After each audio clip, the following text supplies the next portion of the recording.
This is the free motion quilting tutorial for double matrix. This design is stitched by first starting with a base of matrix, and that starts with just long, slightly curving lines running from one edge of your quilting space to the other.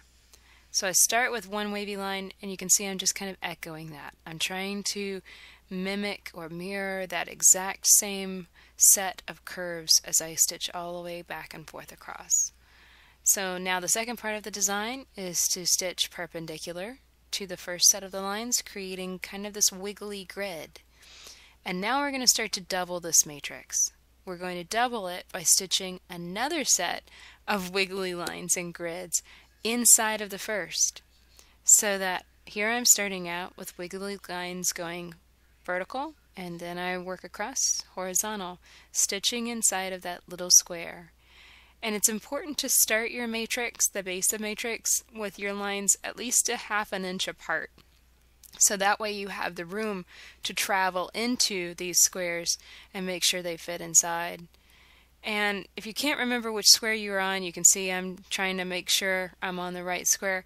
I only filled every other one in a checkerboard pattern, so that way you could really tell where the boxes had been filled, and it kind of changed the texture up. Of course, you could fill the alternative squares, the empty squares, with something else. You could fill them with a spiral.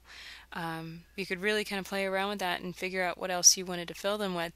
If you filled them with more matrix, it would end up just looking like a big giant mess of matrix. It wouldn't end up actually looking like you stitched something different or stitched those separately. So you want to just kind of play with that and see where you want to go with it. But the idea behind this was matrix is such a neat design, just a wiggly grid. It works so wonderfully in all areas of your quilt. What would happen if we doubled it and put this design together with itself and stitched matrix inside of matrix? What would happen then? And I really like the way that this turned out. This design is going to look good both on a big scale or a little scale. You can see it looks great on a small scale, but would it work equally well on a big scale? If you had a quilt that was very simple with some simple piecing lines and you wanted to stitch something quite dramatic over the surface, this would look really good. It is going to be time consuming because of the large amount of travel stitching.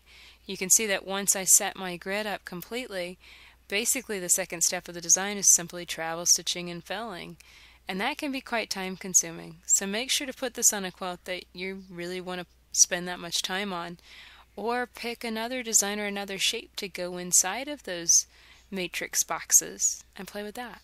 So have fun. Here's what it looks like when you finish double matrix. For over 250 videos on free motion quilting just like this one, go to daystyledesigns.com or freemotionquilt.com.